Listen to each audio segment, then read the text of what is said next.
Hello guys and welcome to my new video. Today we're gonna talk about Final Fantasy IX. We're gonna go into detail about what was good and what was bad in the game. This is my favorite game in the series and possibly my favorite game overall. The game is considered by many to be one of the best games in the series, while others like me consider it to be the best in the series. We will cover all the necessary points that make a good RPG and a good game in the end. Before we begin the actual review, I would like to mention that the game came out on PlayStation 1 back in the year 2000 and it was a big hit on the market.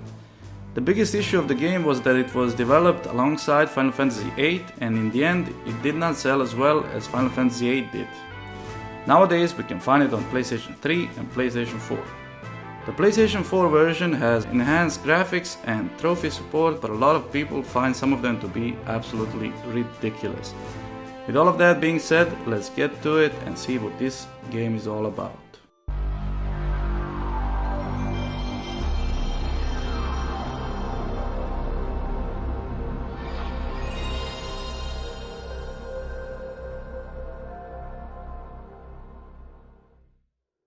The first thing I would like to talk about is the plot of the game, the actual story. You start as a thief called Zidane on a mission to kidnap Princess Garnet in the Kingdom of Alexandria. While trying to do your mission, you realize that the princess wants to escape the castle in the first place and has no issues with being kidnapped. The princess explains that she is very worried that her mother, Queen Bran of Alexandria, is planning something bad, and she doesn't feel safe in the castle anymore. During the escape from the city, the crew is joined by Vivi, a black mage who is looking to explore, and Steiner, a knight that decides to travel with Garnet for her protection rather than take her back against her will. After the group flees the city and its guards, their damaged airship crashes and Zidane, Garnet, Vivi and Steiner travel on together, and that is just the beginning of an amazing adventure that lies ahead of them. That's all I'm gonna say about the story, because the game really starts to open up at the end of disc 1, and that is the moment when you actually start to get a grip on what's happening. The villains are introduced and it gets really epic from there on out. The second thing I would like to talk about is the setting of the game. Final Fantasy IX takes place primarily on 4 continents on a planet called Gaia. Gaia is inhabited by humans and various non-human races. Most of the population resides on the Mist continent, named so because the entire continent is covered with thick mist. Lands outside the Mist continent, the outer, lost and forgotten continents, are uncharted territories that won't be explored until midway through the game. You will get your usual fill of ice territories, lava territories, deserts, forests and so on. I could talk about the continents and the world in more detail, but to put it short, it's an interesting world that you would expect to find in an RPG game, and it opens up linearly like in most of them. The third thing I would like to talk about is the battle system. The game itself is a turn-based RPG and it uses a system called ATB, also known as Active Time Battle, that was first introduced in Final Fantasy IV. The enemies are encountered randomly on the map, and you never know who you're fighting until the map changes to the battle screen. Every character that you'll be using has a predetermined role in the game, and they get new abilities by equipping certain items as their weapon, helmet, armlet, armor, and accessory. It's very engaging and extremely simplified, but you have to pay attention to who is done with learning which ability, so you can rotate the items between your party members, making them always learn something new. Zidane is a thief that can steal and has the thief skills. Vivi is a black mage with powerful black magic. Garnet and Naiko are summoners and white mages. Quina is a blue mage that gets new blue magic by eating various enemies. Amaranth is a monk with flare skills. Freya is a dragoon with the jump command and the dragon skills. And finally, Steiner is a knight with very powerful sword art skills. These character-specific commands change when the player goes into trance mode, which is activated for a short duration when an uncontrollable gauge feels his character takes damage, a style very similar to the limit breaks used in Final Fantasy VII. When the gauge is full, the character's strength is amplified and the player can select special attack commands. Zidane's skill command list changes to Dying, allowing him to execute powerful attacks which deal insane amounts of damage. Vivi's black magic command evolves into double black, allowing him to cast 2 magic spells simultaneously. Eiko is able to cast double white magic, and so on. With the trance command being mentioned, we come to the part that actually annoyed me the most in the game.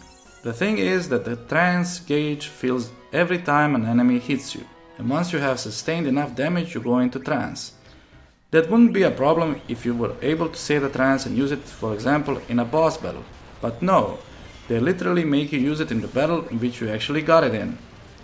What usually happens is that most of the time you get hit for the last time just before you kill the enemy with the previously input command that you selected before you knew which character the enemy is going to attack and fill his trance gauge.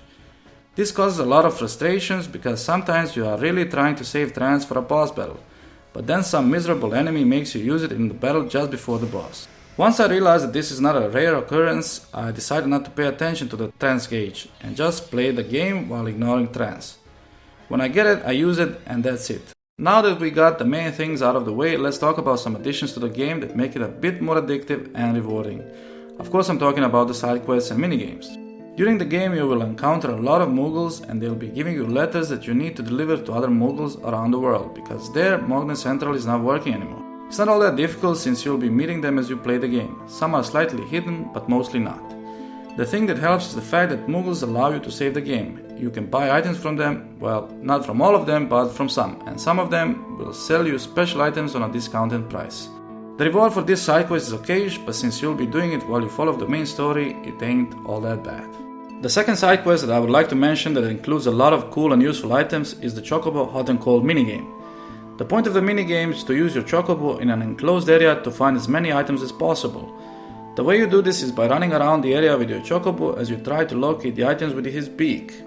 As you find new items and discover new areas, your Chocobo will get beak levels and he'll be digging faster and get additional abilities that will allow him to cross mountains, rivers, oceans, and eventually even fly. By progressing in this minigame and when you get the ability to fly with your Chocobo, you'll be able to fight the strongest enemy in the game, Ozma. This is a battle in which your victory is never guaranteed and you have to rely on luck. Even though a lot of people defeat him on the first try, a lot of people struggle for a very long time. The next minigame I would like to talk about is the Tetra Master card game. It's very similar to Final Fantasy VIII's Triple Triad, but not as advanced and definitely not as useful. I mean, it's a nice addition to the game, but I personally didn't find it engaging or interesting enough to make me collect all the cards in the game. I would usually collect like 80 to 85 different cards and stop there, because after that it just gets tedious. There are a few more side quests in the game like catching frogs, delivering coupon nuts, the ragtime mouse and his questions, locating all the friendly monsters and giving them what they want. But one of the more important side quests is finding all the Stellazio coins that you get rewarded for. Even though they say there are only 12 of them, there's actually one more. And one of the rewards that you get is an item that will allow you to see the true ending of the game. Now that we took care of all the side quests and main parts of the game, I would like to talk about the character designs and monster designs that I'm very fond of. The characters in the game are amazing, there are multiple races and it really feels like a fantasy world. The monster designs are incredible. From the very beginning of the game you encounter various enemies that are not repetitive or just recolored. That's in my opinion one of the strongest things that this game has to offer. Not once did I get bored with fighting the enemies. They are all unique and almost all of them have weaknesses, but you need to discover them on your own or by casting the white magic scan. The bosses are cool, but they are not very difficult. Only a few can give you real problems throughout the game, but nevertheless they look awesome. Interesting thing about the bosses is that most of them have really good items for you to steal, and a lot of them are not obtainable in stores at the time that you are fighting them, so it's not a bad idea to steal some stuff. Some items can be stolen in just one try and some more rare items will take a while to steal. A very important part of every game is the music, and my god is the music good in this game. From the intro to the game and throughout the whole game, you will be showered with amazing sounds and genius of Nobuo Uematsu, who personally said that the music in this game is his best work ever. All the songs in the game go well with the current situation you are in. All main characters have their themes and it's just so good and emotional to the extent that you won't be able to stop playing because of the combination of music, crazy battles and story that the game throws at you all the time. Now that we went through everything that this game has to offer, let's talk about the rating.